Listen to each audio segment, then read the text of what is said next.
De 22 a 24 de outubro acontece a reunião anual da cúpula do BRICS. Este ano com novidades, como por exemplo a inclusão de novos países, que chamamos de BRICS Plus. Para falar mais sobre isso, vamos conversar com a professora Maria Gabriela Mazzarella.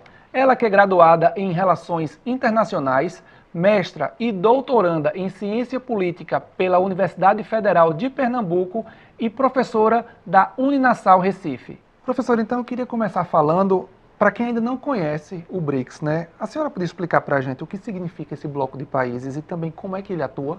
Certo. Então, o BRICS, ele é um grupo formado por 5 países, né? A princípio, 5 países que é Brasil, Rússia, Índia, China e África do Sul. E esses países, eles são conhecidos por a sua economia ser emergente, né? Eles foram criados ali, na verdade, esse acrônimo BRIC, que começou como BRIC, ele começou ali na década dos anos 2000, pelo Jim O'Neill, que é um economista. Ele fez esse trabalho que intitulou e acabou trazendo esse acrônimo. E o que acontece? Em 2006, esse grupo de países, até então Brasil, Rússia, Índia e China, decidiram se reunir à margem da Assembleia Geral da ONU.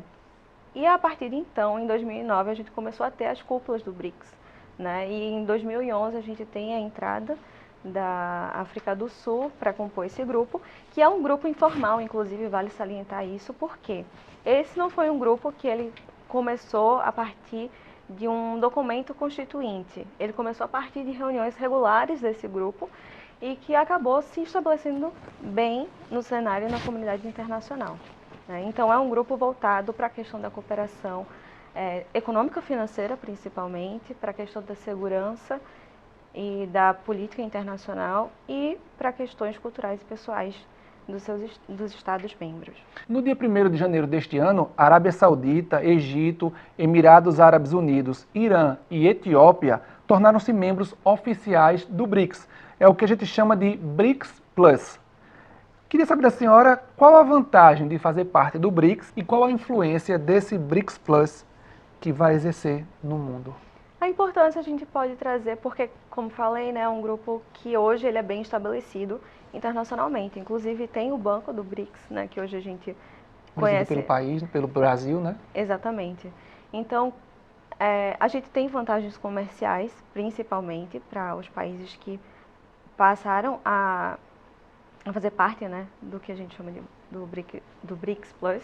E também, além disso, a gente tem a possibilidade de cooperar com esses países e também um ponto muito importante, porque o BRICS, quando a gente pensa nessas economias emergentes, a gente também tem um objetivo de sair um pouco da área, né, da cena dos países que são conhecidamente como desenvolvidos. Então, é fazer uma frente e trazer um pouco mais de visibilidade para países em desenvolvimento, né, e principalmente esses países a gente acaba tendo a questão do desenvolvimento financeiro, econômico e também quando a gente fala, né, desses países que estão adentrando, se a gente olhar no conjunto do BRICS, ele é bastante heterogêneo, né? A gente tem, por exemplo, o Brasil na América Latina, a gente tem a Índia e a China ali na Ásia, a gente pega a África do Sul na África. Então a gente tem, além da questão comercial, né, que esses países podem proporcionar, no caso, né, a gente também tem essa heterogeneidade que acaba diversificando o mercado mesmo. E qual a influência que esse BRICS Plus pode exercer no mundo? Então, pela heterogeneidade desses países e da forma que o BRICS hoje ele é constituído, né, com essa diversidade, porque quando a gente pensa no BRICS, o principal que vem, que salta aos olhos, é essa questão econômico-comercial, financeiro-econômico, na verdade, do BRICS. Então, a visibilidade para esses países, a questão de investimento, de negócios entre os países que formam esse grupo, principalmente. De 22 a 24 de outubro desse ano, acontece a cúpula anual do BRICS, que, como desde o primeiro encontro, sempre chama muita atenção do mundo. O que a gente pode esperar da reunião dos líderes esse ano? Esse ano, o foco também acaba partindo para a questão dos países que entraram ano passado. Então, para ver como vai ser a nomenclatura e como vai ser a posição desses países dentro do grupo.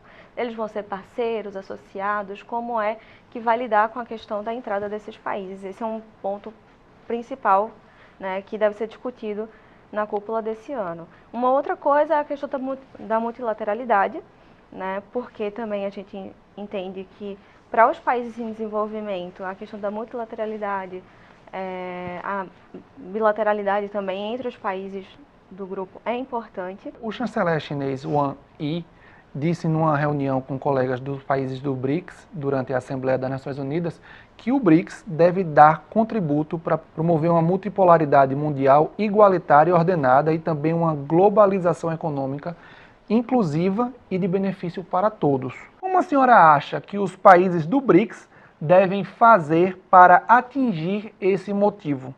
Uma coisa em comum que esses países têm, né, que fazem parte do BRICS, é pensar num futuro sustentável. E isso traz também no lema deles do Banco do BRICS, que é pensar numa infraestrutura sustentável, num desenvolvimento sustentável para esses países e também trazendo pautas voltadas para esses países em desenvolvimento.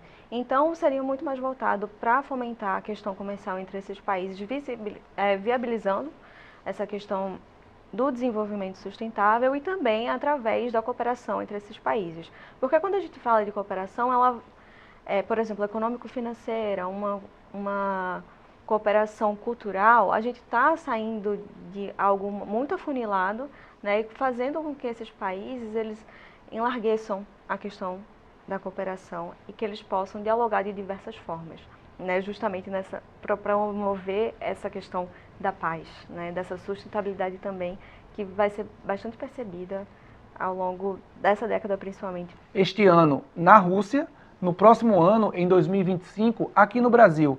Como a senhora acha que reuniões como essa do BRICS pode fortalecer o nosso país? Esses encontros são muito importantes, né, principalmente quando a gente cedia. O ano que vem a gente vai sediar, né, a questão do BRICS e também, por exemplo, da COP. Então, isso traz uma visibilidade muito grande para o país, seja em questão de investimento, questão comercial, questão também de trazer o Brasil para um lugar de destaque internacional, né, durante aquele tempo e também fazer com que o país ele consiga fomentar também a agenda que pode ser proposta aqui no país, né, durante a cúpula. Então essa visibilidade também traz outros países que possam olhar para o comércio no Brasil e também comerciantes desses, empresários desses países que fazem parte do BRICS Plus, Sim. também procurar investir em questões locais. Exatamente, porque o BRICS, quando a gente tenta observar, né, como é que ele funciona, a questão comercial ela é muito forte. Se a gente for parar para pensar em números mesmo, quando a questão da importação e exportação do Brasil para dentro dos países do BRICS ali entre 2022 e 2023, que são os últimos dados que a gente tem, gira na casa de 119 bilhões. Isso é bastante coisa. E uma das principais demandas que a gente tem é da China, né? Então a gente tem uma grande exportação e uma grande importação para a China, né? E isso reflete muito na nossa economia e como a gente também pode se programar para questões econômicas a curto e médio e até mesmo longo prazo. Então essa questão de ter a China como principal parceiro comercial pode ser ampliado para esses outros países também que podem passar a comercializar com o Brasil de outras frentes. Exatamente, porque são novos mercados, né?